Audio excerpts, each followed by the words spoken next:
sudah sampai di tempat kediaman Bang Oni.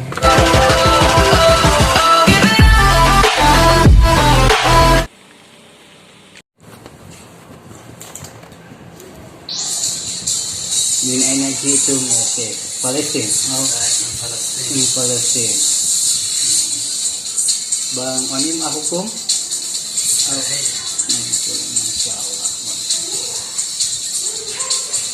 Iya, ummuhu min Palestina.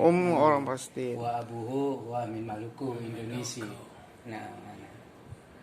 Satu daiman fi video Abang Onim. Ada Indonesia kami baik jadi. Masya Allah. Masya Allah. Assalamualaikum. Sehat, alhamdulillah. Oke, ada Idris Syekh. Duh, anak Tinggal di mana sih? di Bogor. Oh, di Bogor. Kalau ngeliat antum biasa lihat di video, Masya Allah. Sekarang Tinggal dari mana sini? Bogor. Oh, dari Bogor. Iya. Berarti jauh sama Mbak Lili ya? Mbak Leli ya jauh. Cuman kita sama Mbak Leli kan sering setiap Ramadan saya kan alhamdulillah ada rumah tahfidz di sana. Beliau sering ajak anak-anak berjalan-jalan atau beliau ngajakin acara. Rumah tahfidz dari Bogor ya? Iya di Bogor. Masya Allah. Hadis lugat Arabia? بتحدث كويس ما شاء Masya الله. Allah. Dari mana lulusan? Lipia, Oh, di Piar Kuncip. village, Pejaten village. Orang-orang di sana jadi senang, mereka akhirnya lebih banyak yang masuk. Bogornya di mana? Bogornya Ranca Bungur, kampus IPB.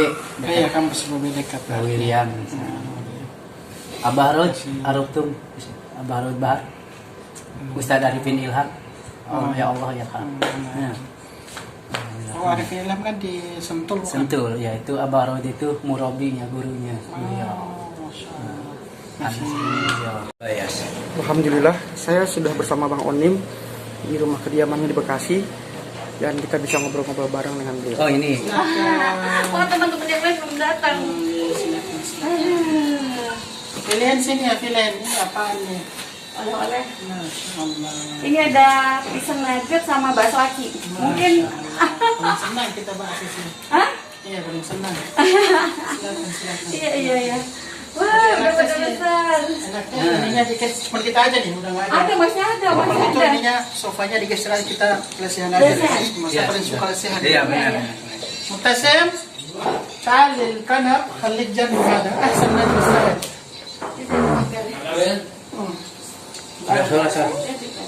Mana? Ini aja. Ini mau keluar lagi, Bang? Kita main bola nanti jam mainnya sama di jam kegiatan main bola kita. Kok Mbak Leli sendiri? Ini Di sana, di sana. di Bekasi juga ada di Bekasi. Ini Ustaz dari tadi ya? Enggak, baru datang. Oh, baru datang di sini. Iya, baru nyampe Iya, juga.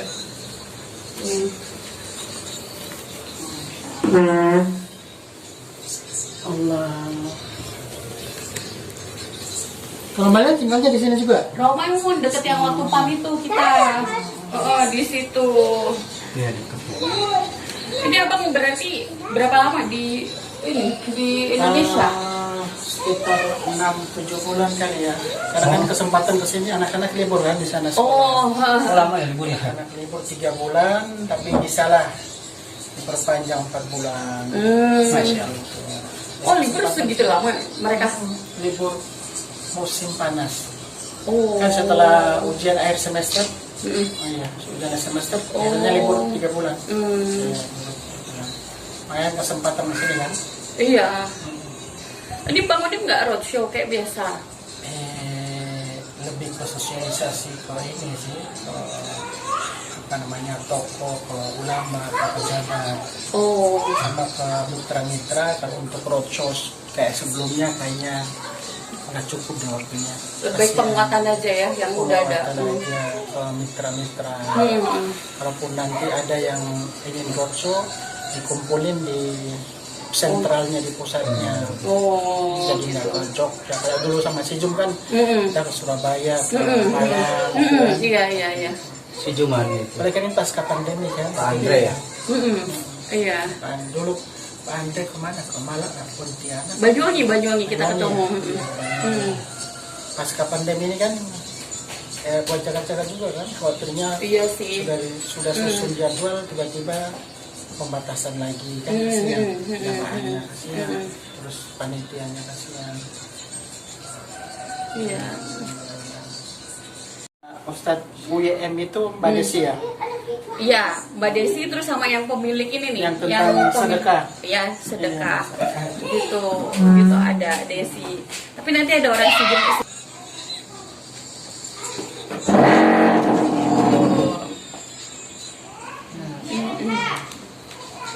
Ini Bang Onim bertujuh ke sini.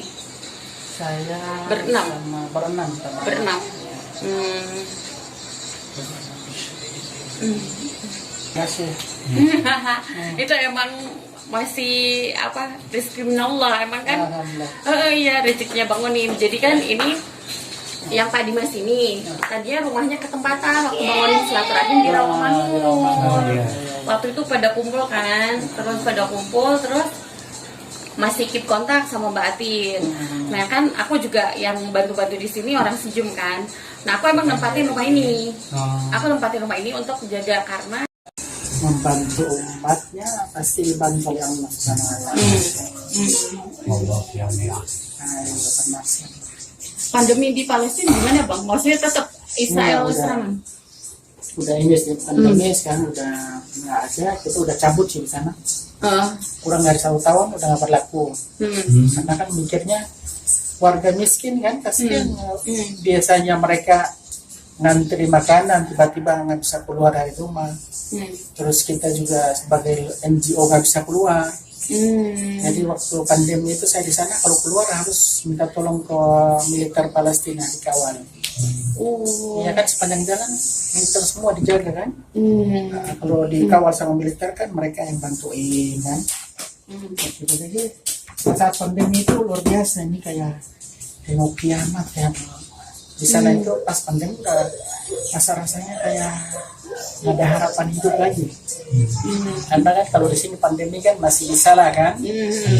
Bantuan juga saling bantu. Bantuan terus bisa keluar atau tapi kalau di sana nggak ada, nggak bisa keluar. Bener-bener di dalam. Di dalam terus juga Makanan nggak krisis. Jangankan sebelum pandemi juga sulit makanya. Iya. Apalagi pas pandemi kan. Pas perang lagi kan. Iya itu. Sudah krisis, sudah diblokade, sudah dijajah, pandemi, perang lagi. Berat kehidupan saudara-saudara kita di Palestina. Tapi karena sudah terbiasa sih dari generasi ke generasi mereka itu sudah terbiasa dan sudah mendarah daging perjuangan jiwa juangnya. Terus mereka juga meyakini bahwa ini kewajiban kami nih. Siapa lagi kalau bukan mereka kan? Nah, makanya siapa lagi kalau bukan kita? Untuk Palestina siapa lagi kalau bukan mereka? Nah untuk mereka siapa lagi kalau bukan kita? Dari negara-negara lain ada juga kan? Banyak ya negara Arab juga alhamdulillah mereka bantu, terus Turki, terus Qatar, terus Indonesia bantu. Tapi kan bantu juga mereka punya keterbatasan ya. Negara-negara juga punya keterbatasan, apalagi bantu negara kan harus mikir negaranya sendiri juga kan. Nggak all out untuk bantu, walaupun kewajiban kita untuk bantu Palestina itu bagian dari akidah. Tapi kan kita punya kemampuan kan, kata teman-teman saya punya kemampuan. Kita bergerak hanya wasilah aja sih, wasilah saja sebagai tanggung jawab. Bismillah. Baret ada Kau satu hotel gitu. satu hotel kita ya. Yang panggilnya Andal kan? Tapi sayangnya telat loh ya. Bang Onim yang telat beberapa detik dari Bandung kan langsung. Itu habis dari Dari Bandung Bandung. langsung ke Soekarno Hatta, tapi telat beberapa karena itol. Karena driver nggak punya itol. Akhirnya telat Itu di beberapa. masjid apa? Tidak apa-apa. Masjid apa ya? Masjid terakhir itu Masjid terakhir Baitur namanya. Rahman, Baitur Rahman. Kita datang makan doang ya. Assalamualaikum. Tapi setelah itu ada acara lah kita ya. Ada sampai malam sampai subuh. 1 bulan contohnya full 1 bulan Ramadan kita 20 hari udah ambil tuh dapurnya. 2 hari setiap hari masak distribusi. Jadi beliau udah nggak ada urusan untuk pusing lagi untuk pedagang kan. Semuanya udah kita ambil nih. Jualannya Iya, udah kita ambil, tim kita yang ada di situ. Jadi spanduk terus apa namanya, rompi, semuanya kita semua. Tapi untuk kualitas makanan tetap dicek di situ. Tapi bagus juga sih pemberdayaan, maksudnya langsung dibeli terus didistribusi gitu. Sama-sama menguntungkan Iya. Dan itu dinamakan dapur si Cumbule, dapur NPC boleh. Karena berarti sistemnya sewa atau beli putus ya, beli putus dagangannya. Iya. Atau pinjam dapurnya. Iya, pinjam dapurnya. Dapurnya. Iya lah. Karena kan untuk ngebangun itu kan butuh berapa lama ya kita Kita nggak aja. bangun nggak sih, cuma ngontrak. Ngontrak satu tempat, kita isi peralatan dapurnya, terus tim masaknya udah selesai. Nah kita kan mikirnya dapurnya ini apakah tiap tahun kita bayar atau gimana? Seperti itu. Jadi banyak donatur di Indonesia itu jika menyumbangkan ke lembaga tertentu itu nanya ke Palestinanya ke siapa, ke Bang Onim. Oh ya Bang Onim. Seperti itu. Alhamdulillah sih karena kepercayaan yang dijaga itulah, kepercayaan terus turun lapangan, terus juga main di media, itu kelebihan Bang Onim sih di sana, kelebihan. Karena yang lain kalau kita lihat kan lembaga-lembaga itu jarang yang terlihat. Ini kita kenal nggak? Ini siapa nih yang turun? Apakah mereka cuma pakai atribut doang atau bagaimana? Kalau konseptor, terus motivator, terus eksekutor juga. Iya. Terus kan apa namanya, kreator juga kan? Iya. Jadi semuanya kepegang. Jadi teman-teman mau lihat itu ada tuh. Mau di Instagram ada, mau di YouTube ada, mau semuanya kebuka kan? Semuanya kebuka. Emang sih transparan yang kedepankan. Apalagi dengan adanya kasus yang kemarin teman-teman kita itu jadi ini buat kita, jadi buat cambuk buat kita, buat pelajaran buat kita. Kita berharap yang terbaik lah buat teman-teman SCT biar selesai, karena aset bangsa ya, aset bangsa. Saya selalu sampaikan kepada teman-teman itu, Bang Onim juga manusia, terus kita ini juga manusia, tidak terlepas dari khilaf dan salah. Tadi saya ke pasar beli buah-buahan. Ramadan langsung? Enggak di sini. Oh di sini. Bang Onim, itu pihak musuh Israel gimana tuh kalau ngeliat Bang Onim pasti mantau kan juga?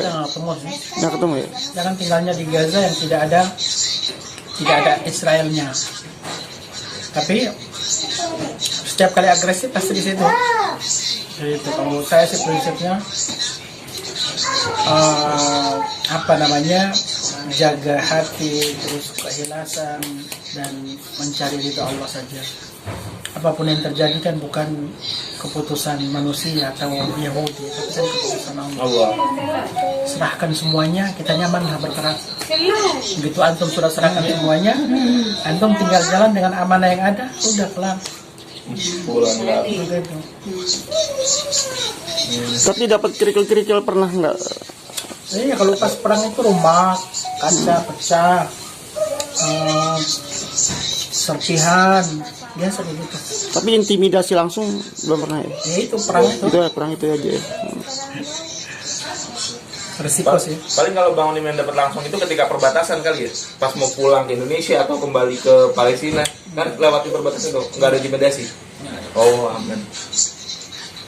Pemeriksaan kali, pemeriksaan. Ya, paling risikonya pas terjadi perang. Terjadi perang. Risikonya terjadi perang itu kayaknya udah selesai misalnya di sini. Nah, pas perang memang seperti itu. Kira pokoknya udah selesai. Awal perang hari pertama biasanya begitu. Saya punya anak, tapi udah serahkan semuanya kepada Allah. Kita nggak keluar biasanya kalau pas terjadi perang.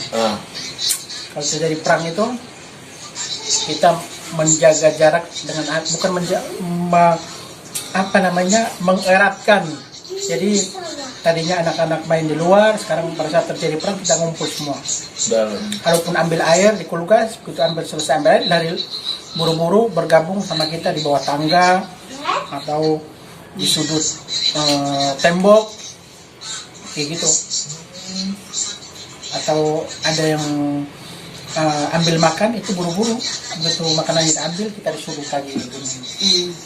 Jaga-jaga kalau rumah kita di rudal, ya kita bisa berlindung di tembok.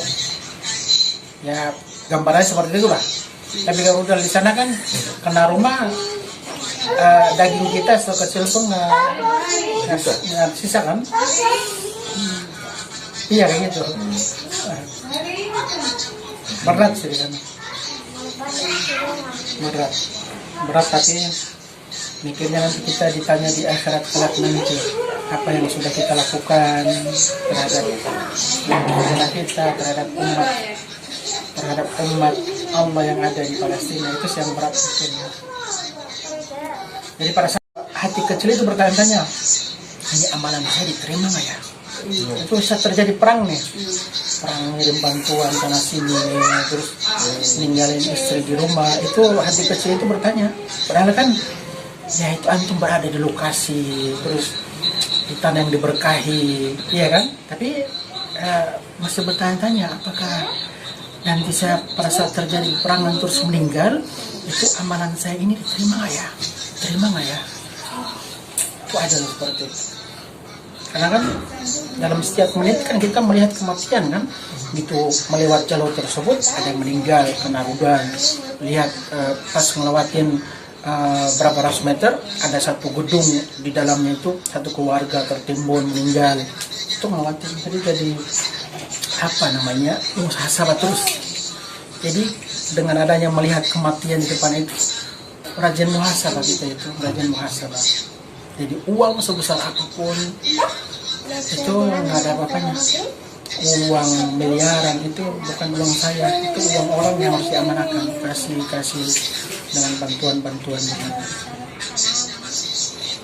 Nggak mudah sebenarnya, nggak mudah membentuk karakter seperti Bang Onim saat ini, yang melihat amanah sebesar apapun itu bukan punya saya, yang melihat amanah sebesar apapun yang didistribusikan itu kan pasti insya Allah dapat pahala ya. Tapi dalam hati kecil itu, ini pahala saya diterima nggak ya? Diterima nggak ya? Padahal kita jalan nih kiri kanan bom nih, kiri kanan bom nih. Tapi seperti itulah, nggak mudah untuk membentuk karakter seperti itu. Butuh waktu, butuh pengalaman, butuh dicaci, difitnah, dituduh, dibunuh. Semakin dicaci, semakin ditarget pembunuhan, itu derajat kita itu semakin diangkat. Dan itu diangkat derajat itu ngerasain sendiri saya. Rasain sendiri subhanallah. Yang diangkat derajat itu kan beda-beda ya. Selama saya di sini alhamdulillah anak-anak saya sehat semua. Perjalanan dari Palestina ke Indonesia itu tidak mudah. Itu sampai sekarang sehat semua, senang semua. Ini salah satu nih keberkahan dari Allah, rezeki nih. Sampai di sini anak istri nggak ada keluhan, ngalir aja gitu. Seakan apa namanya meringankan beban Bang Onim yang masih itu. Pasti Allah itu tidak akan meninggalkan hambanya selama hambanya itu peduli terhadap umatnya. Selama di sini ketemu dengan para tokoh dengan mudahnya, saya mau ketemu silakan, itu derajatnya. Tapi jangan lupa ini ujian. Ini Ustadz Mulyadi dari Ustadz. Indonesia. Ya ini kalau bangun artis, anggaplah ini kita jumpa fans, ini fans lah. Kan bukan jumpa fans. Fans berat ya. Jadi boleh gitu. Ini dari beda juga Ustadz Mulyadi. Dari Tafakur bisa ini sama. Oh, sama. Ini sama. Tafakur itu taman penghafal Quran ya, taman penghafal Al-Quran. Selamat datang. Mohon maaf kita tempatnya kayak gini lah. Luar biasa. Ini juga dicariin sama teman-teman. Alhamdulillah rezekinya Bang Onim. Rezekinya Bang Onim akhirnya masih Allah temuin lagi, Allah deketin gitu. Jadi